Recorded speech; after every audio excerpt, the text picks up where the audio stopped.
It is a truth universally acknowledged that a single man in possession of a good fortune must be in want of a wife.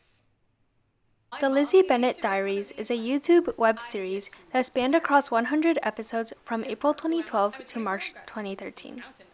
It is a modern retelling of Pride and Prejudice, filmed in vlogs which follow Lizzie Bennet, a mass communications graduate student in California who is interested in new media. Developed by Hank Green and Bernie Su, the series incorporates social media platforms and audience interactivity to tell what the creators call an enriched and immersive story that transcends across multiple formats. Lizzie's vlogs, as well as all of the other cross-platform elements of the story, occur in real time, which creates what the producers call a transmedia experience. Henry Jenkins, who introduced the idea of transmedia storytelling, describes it as a process where integral elements of a fiction get dispersed systematically across multiple delivery channels for the purpose of creating a unified and coordinated entertainment experience.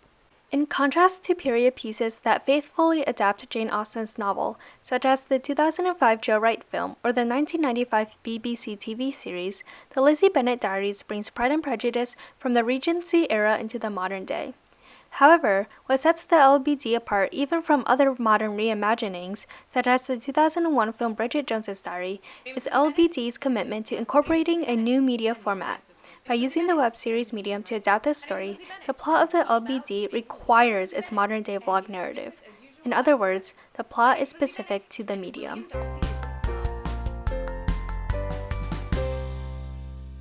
The medium specificity of the Lizzie Bennet Diaries both informs and is informed by the narrative. For example, the LBD uses the specific techniques of vlog-style cinematography and costume theater because the web series format requires those techniques in order to properly tell the story. In turn, the cinematographic style and costuming enhances the series' narrative, pacing, and delivery of themes. I am ready for my close-up. Oh, I don't move the camera. Ever. Lizzie's vlogs are filmed in stationary shots. This style is meant to enhance the authenticity of the homemade vlog-style format. The assumption from this cinematographic style is that Lizzie, with the help of her best friend Charlotte Liu, sets up a tripod with her camera on it and then proceeds to sit in front of it to record herself talking to her viewers. See? No boob close-ups. Or you could have edited that part out. People like the DIY look. The video feels more authentic when it's not too polished. Characters interact from behind or off the camera and enter the frame from Lizzie's doorway. The vlog-style cinematography therefore creates limits for the on-screen space. The camera has its own presence, with characters acknowledging that it exists. What are you guys doing? Making a video. Despite the spatial constraints, the cinematography also contributes to the narrative. William Darcy, Lizzie's love interest, is mentioned in the series beginning from episode 4. He becomes a major character, with Lizzie encountering him many times and even living in the same house as him when she stays at the home of Bingley, Darcy's best friend. However, he does not make an on-screen appearance until episode 59 when he enters the frame at the very end of the episode. The stationary cinematographic format meant that it was previously impossible for Darcy to ever appear in Lizzie's vlogs. This helped to build up anticipation in the audience for what Darcy would look like. Viewers who watched in real time then had to wait 3 days to see what Darcy's face would look like. This reveal became such an event that November 1st, 2012 was named Darcy Day by internet fans. In a traditional movie format, this buildup of anticipation would not have been possible.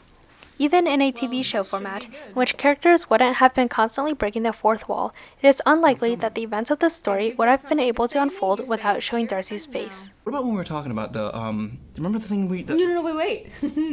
That's not how we do things here. How do we do things here? Lizzie, right? Costume theater is a major element of the Lizzie Bennet Diaries. Lizzie uses costume pieces that represent different characters and employs her on-screen friends and family to help her reenact off-screen scenes. Lizzie's use of costume theater works within the constraints created by the vlog format. Because the camera is stationary and Lizzie doesn't vlog events as they happen, the costume theater allows her to relay off-screen events to the audience after the fact. How you make a video. Usually I start with a timely topic, something that happened recently in my life. Then there might be a reenactment to help explain things, costume theater. Now that is an example of something unique and different and creative about how you make your videos. However, the costume theater also plays an important role in telling this story. But I forgive you. And your cute little editing friend for her exaggerated portrayal of me a few weeks back. Charlotte does tend to exaggerate. One of the major themes of Pride and Prejudice is Lizzie's limited perspective. Because of her initial dislike of Darcy, she refuses to see him in a positive light, whereas her initial affection for characters such as Wickham blinds her to their faults. The costume theater, because it retells events from Lizzie's perspective, allowing her to embellish scripts and add her own opinions to other characters' portrayals, amplifies her prejudice. So I'm trying to be better about portraying people from more than just my perspective. The last year, whenever I've had something to work out, I've done it on the videos. Nothing like a little costume theater to focus the mind. The vlog-style cinematography and costume theater enhances the feeling of connection between the audience and Lizzie. Look, there's this theory about levels of mediation in media that says it's possible for artificiality to both remind the audience that what they're seeing is a construction while at the same time adding to their level of immersion. You thought that costume theater, as ourselves, would remind the audience that this isn't a conversation we would naturally have, but because of that, the obviously constructed nature of the scene would, by its very artificiality, create its own sense of verisimilitude. Have you taken Dr. Gardner's seminar on interactive media? The characters interact directly with the audience, even beyond speaking to the camera. In Q&A videos, Lizzie responds to viewer comments. On social media, characters would enter into conversations with real fans. In an interview with K7 Media, transmedia editor Alexandra Edwards said, "It's about having characters react in the moment. It works a lot like improv actually.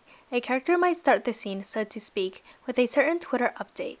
Then fans will respond, and how the conversation goes really depends on that interaction." The audience presence becomes integral to the narrative of the story. As seen in this clip from episode 60, they drive the plot. Lizzie is sharing her life to an audience that is actually It seems there. like these videos are bigger than me now, and though I'll probably regret this, I don't think you guys will ever forgive me if I don't show you what happened after my last video. The script even developed to incorporate viewer input.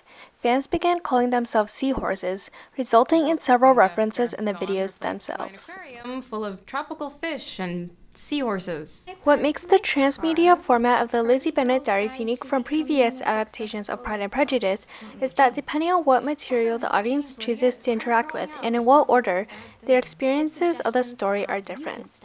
Lizzie's sister, Lydia, even makes her own vlog channel, which follows her abusive relationship with Wickham.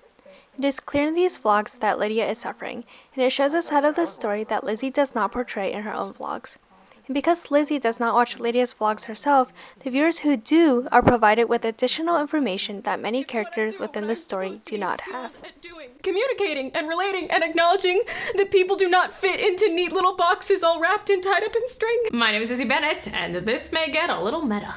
It seems that the ultimate purpose of the LBD was to create a modern retelling of Pride and Prejudice, using elements of new media to create a new experience of the story. The vlog series in the story is Lizzie's thesis project on new media. In practice, the web series is a piece of new media that is interested in new media and exploring its own effects. Do something that no one had ever done before, an adaptation in online video, taking a previous work and transferring it into this new media. Not only does the series experiment a lot with medium, but it seems very concerned with updating the plot to be relevant to modern audiences. Lydia's elopement with Wickham, for example, turns into a sex video scandal. Instead of Charlotte marrying William Collins, Ricky Collins, in the LBD, she becomes his business partner. Even many of the names are changed. In particular, the producers changed white characters such as Charlotte Lucas, Charles Bingley, Caroline Bingley, and Colonel Fitzwilliam into the Asian characters of Charlotte Liu, Bing Lee, and Caroline Lee, and the black character Fitzwilliams. They also made Fitz queer as he has a boyfriend named Brandon, perhaps a reference to Sense and Sensibility's Colonel Brandon. These changes all reflect an attempt at diversity and a heightened focus on themes such as female independence, abusive relationships, and how people view sexual exploration, as in the case of Lydia, who is frequently slut-shamed by Lizzie. What do these efforts say about the creator's goals? it seemed that while they tried to create a more inclusive space, many characters were still tokenized, with Bing being a medical student and Fitz being the quote-unquote black best friend.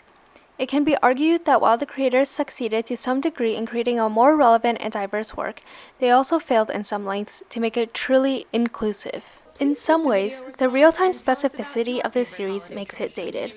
A lot of its material and style feels constrained to the early 2010s, and with YouTube content and social media platforms having changed massively in the years since its production, the Lizzie Bennet Diaries today show signs of an earlier internet and cultural period.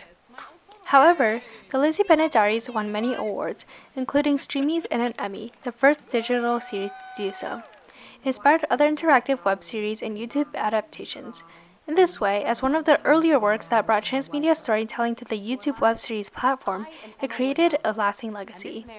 Because of the way it updated the narrative and format of Pride and Prejudice to appeal to younger, modern media consumers, it succeeded in finding a wide audience and in creating a new, and arguably more in-depth, experience of a classic story. And it's a really exciting thing for the entertainment industry. My name is Lizzie Bennet, and thank you for watching my videos.